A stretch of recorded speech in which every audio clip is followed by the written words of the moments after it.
welcome to my 9th art journal. If it's your first time here, my name is Julie, and this is a series of videos where I share everything that I've been drawing, painting and learning with you. The idea is to share exactly what it takes to become an artist, and if you're curious and you want to see the previous episodes, I will put a link to my art journals playlist right now. I have a lot to share with you today, a lot of artwork, and also some exciting news and an update for the end of the video. One last announcement before we get into it. I started a Discord community, so if you're an artist or learning art and you want to share your journey, you can use the invitation link in the description below. I am going to start with Coursework, so that's all that you can see here. If you're new here, I study art with Nouveau Academy. I've been studying since May 2023.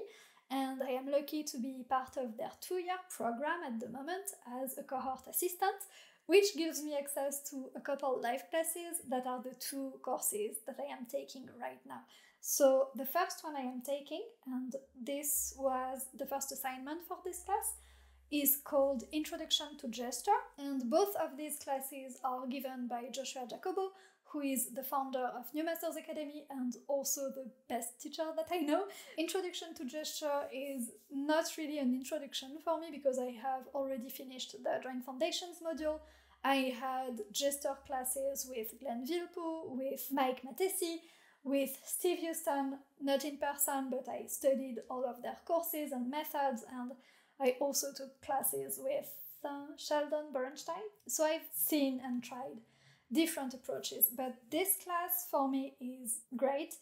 It is completely different from the other approaches because it's not a recipe as much as an overview of traditional techniques of what gesture was historically and how old masters would use it. I am still taking it, by the way, so I am sharing my impressions as I am taking it, but this is not the most enlightened, thorough review of the class.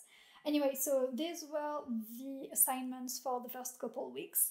And we do a lot of tracing in this class. Here you can see that I traced directly over the worksheet, and so you can see the drawings underneath. Another one, this was the 3rd week, and for this one I decided to trace using my light table here, so you can't see the original underneath. I just scanned the finished one. I was using a dip pen and just a light watercolor wash for this week. So yeah, some more tracings. These are over drawings by Michelangelo, another one, and this is over my own gesture drawings. Then I think this was my favorite week so far. So it is a 7 weeks class and we are currently on week 5. This is week 4, and this is where we started to work with round forms or beans or whatever you want to call them. And it is the tool and the process that I enjoy the most and the drawings that I prefer at the end. So yeah, 1 page of assignments. These are traced over, and the babies, I don't remember who they were from. These are traced over Botticelli drawings. And more babies. These are from Leonardo, I recognize them. And this is the week that I finished this assignment this morning, so we started working on stick figures, and it is still a tracing assignment. We are still working over drawings. These were tracings over sketches by Leonardo, more Leonardo. These were over photographs, and again photographs. And that's it for Introduction to Gesture. And the other class I am taking, I was already taking in my last art journal. This one is called Exploration of Ornamentation, and I hope it's still recording. Are you still recording? No, you're not. This one is completely different from any other class I have ever taken at Nouveau Academy or the few classes I have seen on other platforms. It focused heavily on geometry for the first part, which I absolutely loved, and I took many notes and I did the assignments and I was very invested. And now we are starting to move away from geometry into new material, and the assignments are taking a lot of time. And these past few months have been extremely busy for me, and I didn't drop the class, but I stopped being very diligent with the assignments. So I am only partly taking it right now. So these are some notes that I took at the beginning of this term or at the end of the previous one, I'm not sure. Oh yeah, it was in March, so just a few days after I recorded my last art journal. And these were about making stars. So you can see the pentagon and some, this is the 6-point star, 7, 8, 9 and 10. And then I have some more notes on circle packing, square packing, triangle, all of that. Then the assignment was to experiment making some stars and creating some tiling, a pattern if you prefer, with different stars.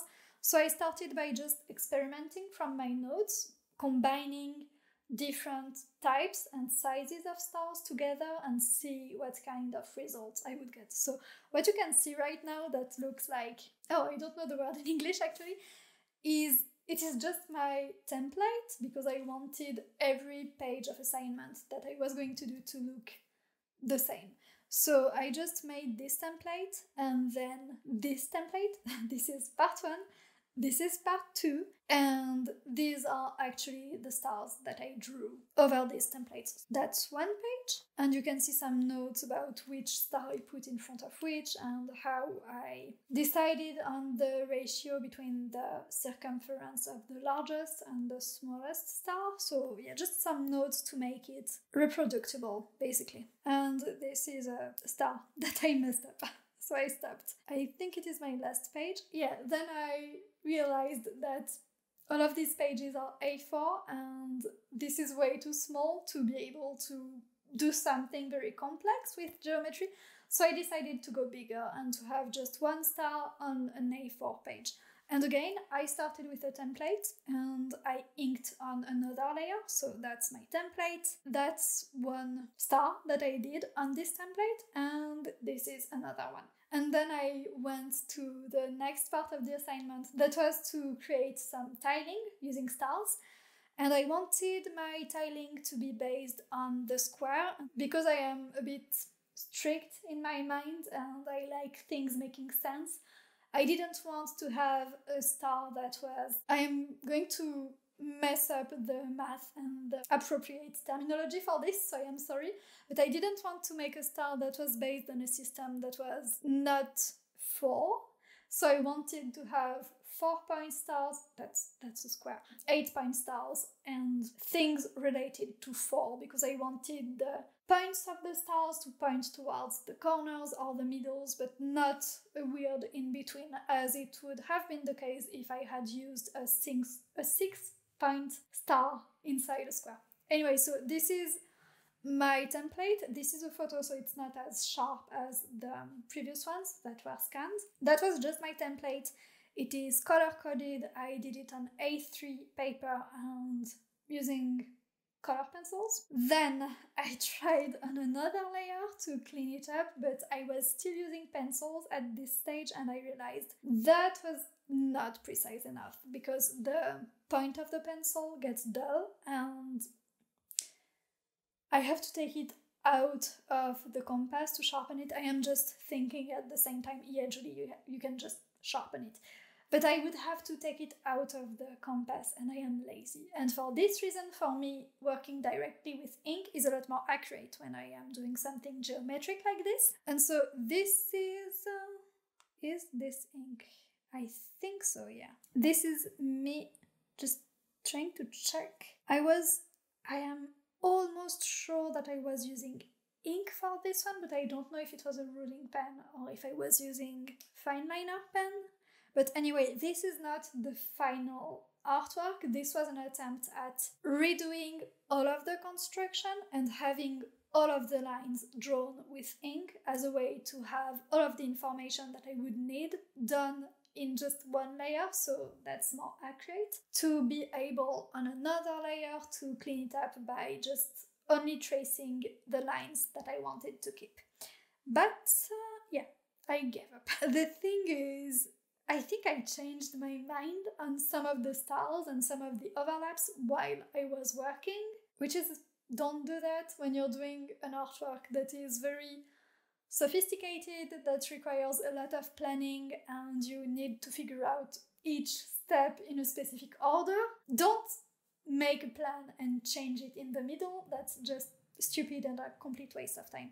So that's what I did anyway. I submitted this assignment partly done, but that's where I stopped. And this is what we've been doing this time. We went from the geometry of two-dimensional figures to solids, and we started by talking about orthography and perspective, and this is a template that I did to draw some orthographic views of solids, because I want each of my pages to look the same and things to be nicely aligned. So I worked it out first on a white piece of paper, and always using my light table, I went ahead and did my orthos. So these are done using ink and a ruling pen, and for me this is the most precise that I can get drawing geometry. It is even more precise than using 0.5 or 0.3 millimeters lead, because it's perfectly sharp, doesn't get dull, the point doesn't, I'm gonna let this pass. If this is the surface of your paper and my finger is the point of your pencil, if you draw like this, you're going to use the point of your pencil at a certain angle, and it is going to change the surface that is in contact with the paper, and so the size of the mark that you make, the size and shape of the mark that you make on the paper. And this is annoying for precision. It's something that you learn to feel and get used to and compensate and limitate, but it's a pain when you want to be precise, and the ruling pen is just perfect. It's very thin, very precise. If you can manage it so that it doesn't leak, which isn't so difficult, then it's very reliable. It's always going to give you the same line at the same width, and it doesn't get used. So these are done using a ruling pen and some fountain pen ink, and the lighter line that you can see here is just... Is it recording? Yes, it is. It is just a diluted version of the same ink. So here you have the triangle, square, pentagon, hexagon, heptagon, octagon, nonagon, decagon, I believe. And then the exact same thing but with pyramids, which was the next week. And yeah, just same idea. You can see that I had some problems here because this is on paper and the ink tends to gather where I poked my compass, and yeah, it just didn't dry. And so when I erased some construction lines that I had done in graphite on this page, this happened. And I am sad that it did, but I wouldn't start the entire page over because it takes a lot of time. And again, this is not my cleanest, but yeah, I'm trying to do at least some of the assignments. Now about personal things. I am working on a big project that I've been telling you about in a few videos, that is to create a calendar for 2026. I am not sure it is going to start in January. It might, I don't know. I am a bit behind schedule for this calendar, but the theme is to have a calendar inspired by Nouveau and about flowers and birds. So each month has a pair of one bird and one flower, and I create a new composition and I finish them in watercolor. So I haven't showed you inside the video the finished artworks yet. This is the month of January, and yeah, actually I'm still working on it. It is an ongoing project. I don't want to comment too much and change your opinion on this, so I'm not going to comment. January, so snowdrop and all. February was lovebirds and crocus, so very different species geographically.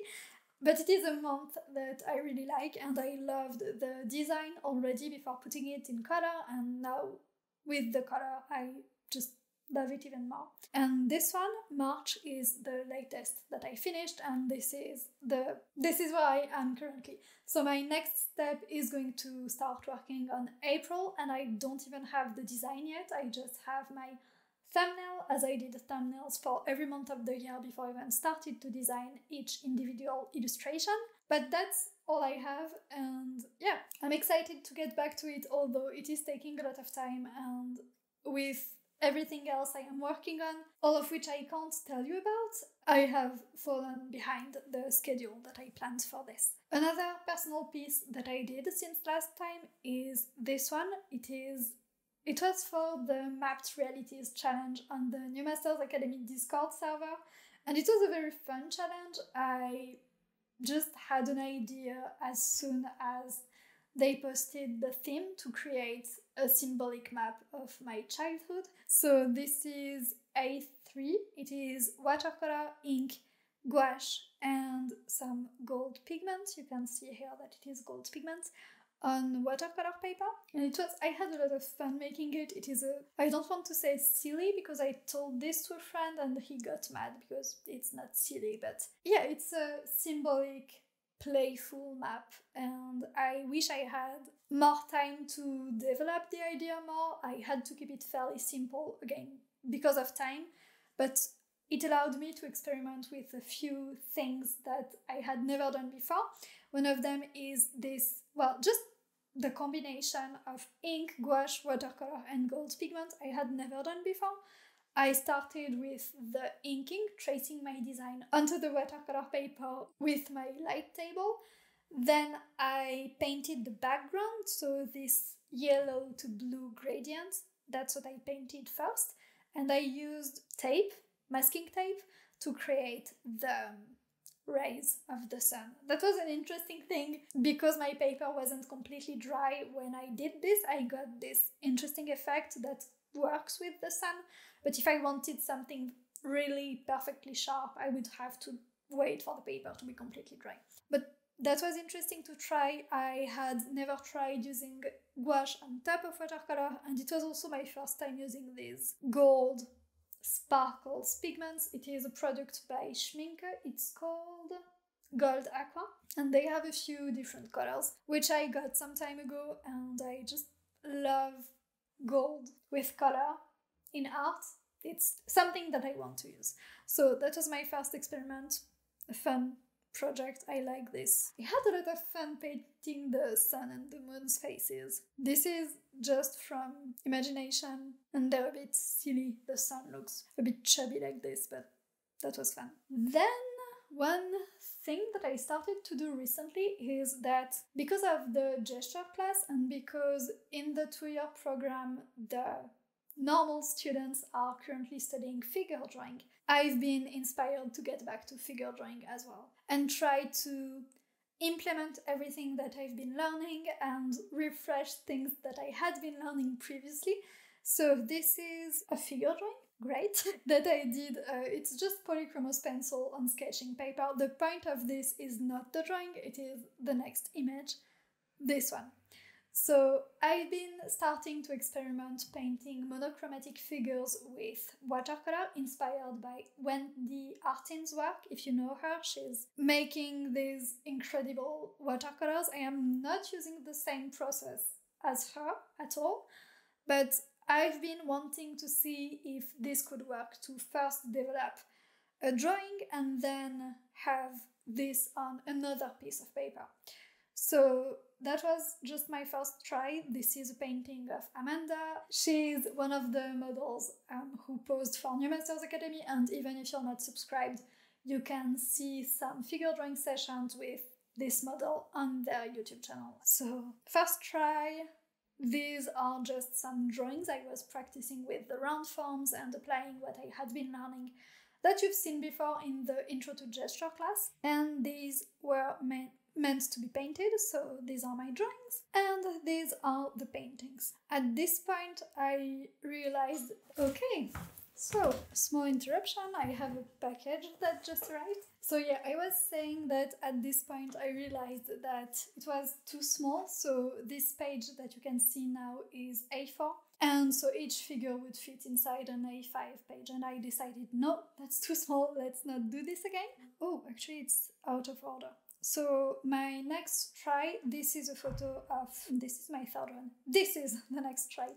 This is a photo of Andrea, who is also a great model, from whom you can see some figure drawing sessions for free on the NMA YouTube channel. And so this time I took the time to develop my drawing a lot more. So instead of spending 15 minutes on the drawing and then 15 minutes on the painting, it was closer to 45 minutes on each, maybe an hour on the drawing. And so that's the drawing and that's the painting, and that's my favorite one so far. So third try, and the fourth one was this one. Using the same paper, same process as the previous one, again taking my time. This was the painting. Yeah, I just like this one a little less than the previous one, but I'm gonna stay on this one while I keep talking. I've been really enjoying this process. It's watercolor for me, especially when trying to use some very fresh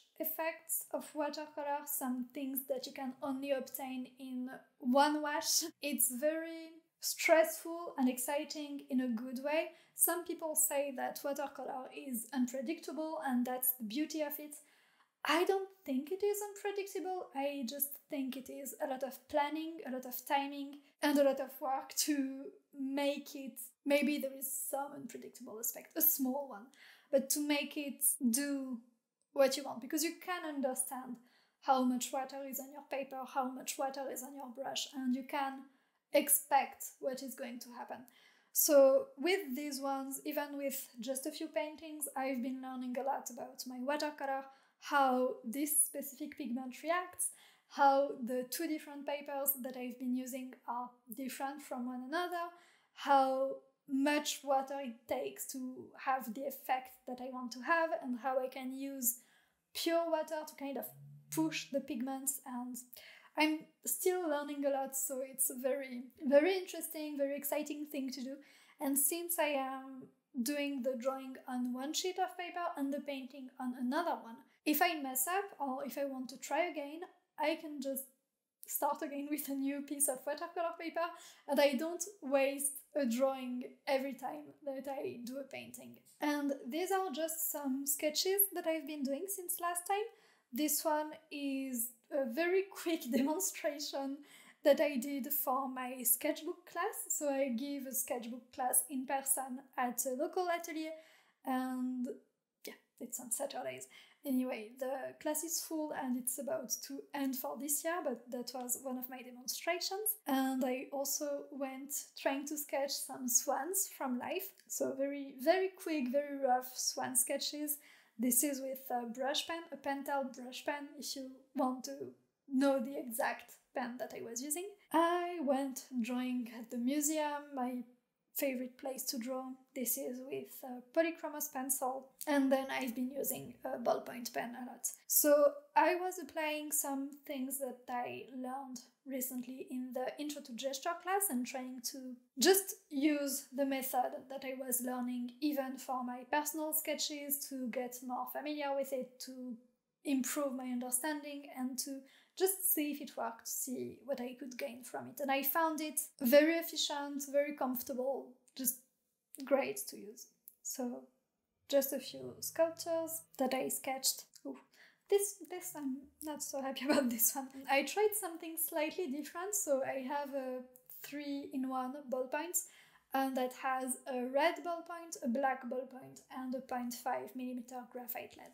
And so I did the construction in red and the final lines in black for this one. This is more like a thumbnail from a landscape painting, because I realized that I am not drawing or painting landscapes that much, and I wanted to do something different. So that doesn't make for a great drawing, but it was nice to spend some time in front of this painting. Yeah, this is from a mural, and I was tired. Yeah, this one I really like. It is a massive, very impressive painting that, yeah, I just love this one, and I had a great time drawing it.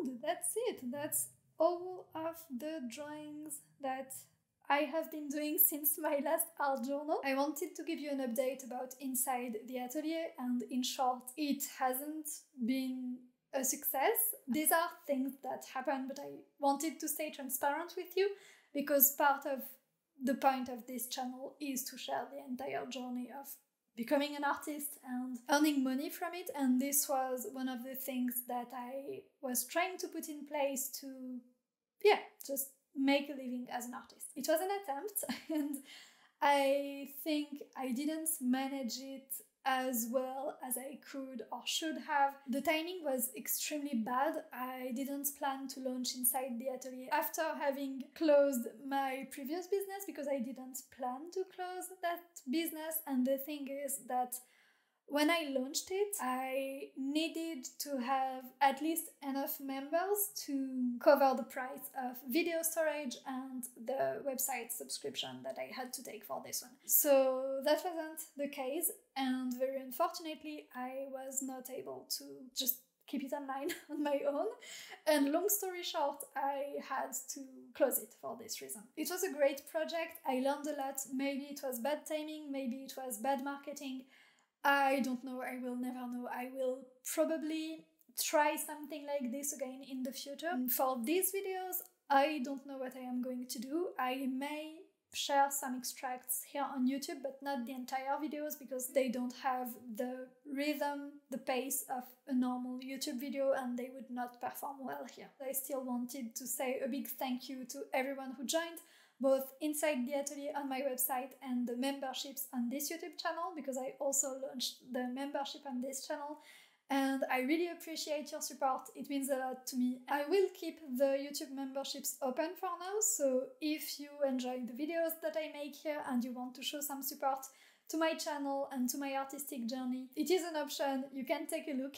If you want to stay in touch with me for free, you can join my studio letters. The link is in the description below.